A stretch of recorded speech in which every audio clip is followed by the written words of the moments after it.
चलो विद्यार्थी मित्रों ચોપડીના 22 નંબરના પેજ ઉપર ઉદાહરણ નંબર 12 આપેલું છે। આ ઉદાહરણની રકમ સમજાવું અને પછી દાખલાની સમજૂતી આપું। નીચે આપેલ ખાદ્ય ખોરાકી ચીજ વસ્તુના ભાવ અને વપરાશ, આ ભાવ અને વપરાશ એટલે જ જથ્થો અંગેની માહિતી પરથી વર્ષ 2015ને આધાર વર્ષ તરીકે લઈ વર્ષ 2016 માટે લાસ્પિયર પાસેની ફિશરનો સૂચકાંક શોધો। આ ત્રણ લાસ્પિયર પાસેની ફિશરનો સૂચકાંક શોધવાનો છે। આ દાખલામાં પણ આ દાખલાની અંદર આ જે બોક્સની અંદર રકમ આપી છે ને એ ધ્યાનથી સમજવાની છે। આની અંદર ચીજ વસ્તુના નામ આપ્યા છે ચોખા, દૂધ, બ્રેડ અને કેળા। હવે જે મહત્વની બાબત છે આ એનો એકમ છે। એકમ કિલોગ્રામ, લીટર, કિલોગ્રામ અને ડઝનમાં છે। હવે ધ્યાનથી સમજજો, જો એકમ અને આ જથ્થાનો એકમ બંને સરખા હોય તો કોઈ પ્રોબ્લેમ નહીં। આ એકમ અને જથ્થાનો એકમ, જો અહીંયા કિલોગ્રામ છે તો અહીંયા પણ કિલોગ્રામ છે, અહીંયા લીટર છે તો જથ્થાનો એકમ પણ લીટર છે, કિલોગ્રામ છે તો કિલોગ્રામ છે, ડઝન છે તો અહીંયા પણ ડઝન છે।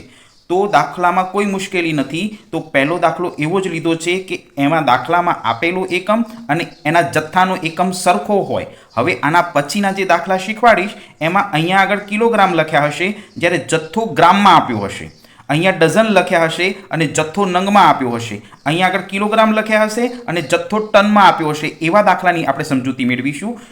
આ ઉદાહરણ લેવા પાછળનું મુખ્ય કારણ એ છે કે દાખલામાં આપેલો એકમ અને જથ્થાનો એકમ બંને સરખો હોય તો દાખલો આગળ જે રીતે ગણ્યો છે એ જ રીતે ગણવાનો છે, પણ સરખો ન હોય એવા દાખલા પણ આપણે આગળ શીખીશું। તો અહીંયા આગળ તમે ધ્યાનથી આ બે વસ્તુ જોઈ લો।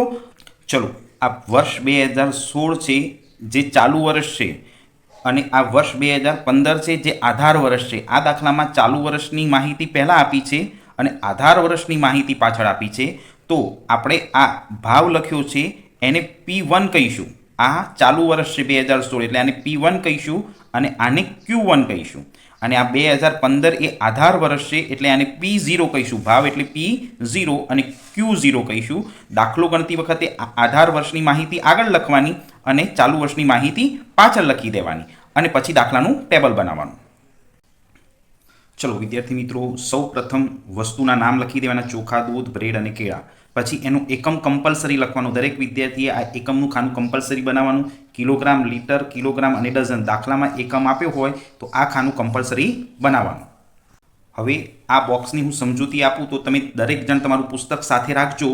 તો આ શરૂઆતના જે બે ખાના છે એ આધાર વર્ષના છે એટલે 2015ના છે એટલે અહીંયા P0 લખ્યું છે અને અહીંયા Q0 લખ્યું છે। P એટલે આ ભાવનું ખાનું છે અને આ જથ્થાનું ખાનું છે। ચોપડીની રકમ તમે સામે રાખજો એટલે તમને આ આંકડા દરેકને દેખાશે।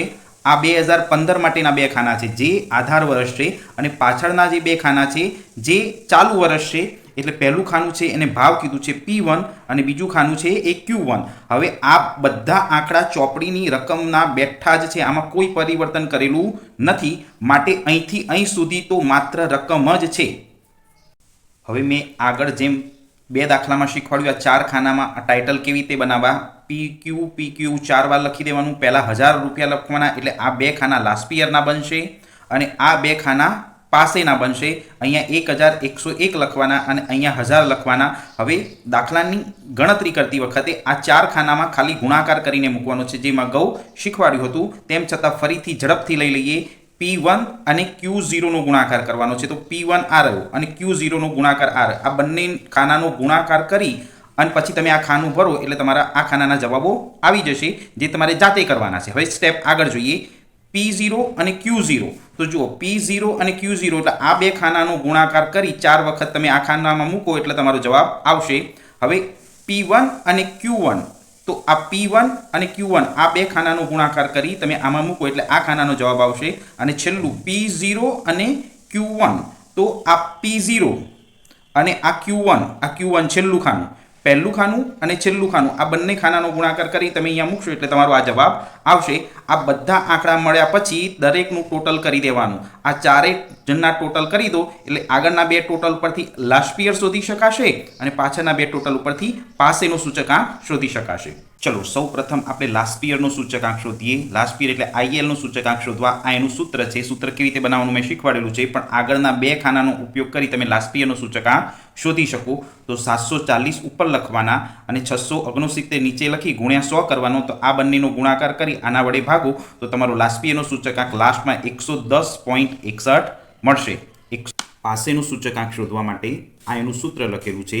એમાં 629 ભાગ્યા 571 ગુણ્યા 100, 629 અને 100નો ગુણાકાર કરી 571 વડે ભાગો તો એનો સૂચકાંક 110.16 આવશે. 110.16 મળશે. ચલો ફિશરનું સૂચકાંક ઇઝ ઇક્વલ ટુ આઈએલ ગુણ્યા આઈપી અંડરરૂટમાં લેવાના. આઈએલનો જવાબ હતો 110.61, જ્યારે આઈપીનો જવાબ હતો 110.16. આ બંને આન્સર સરખા નથી. અહીંયા 61 છે ને અહીંયા 16 છે. આ બંનેનો ગુણાકાર કરવાનો અને એ ગુણાકાર કર્યા પછી એનો રૂટ કરો એટલે 110.38 એ ફિશરનું સૂચકાંક મળશે. અહીંયા આગળ હું આ દાખલો પૂરો કરું છું.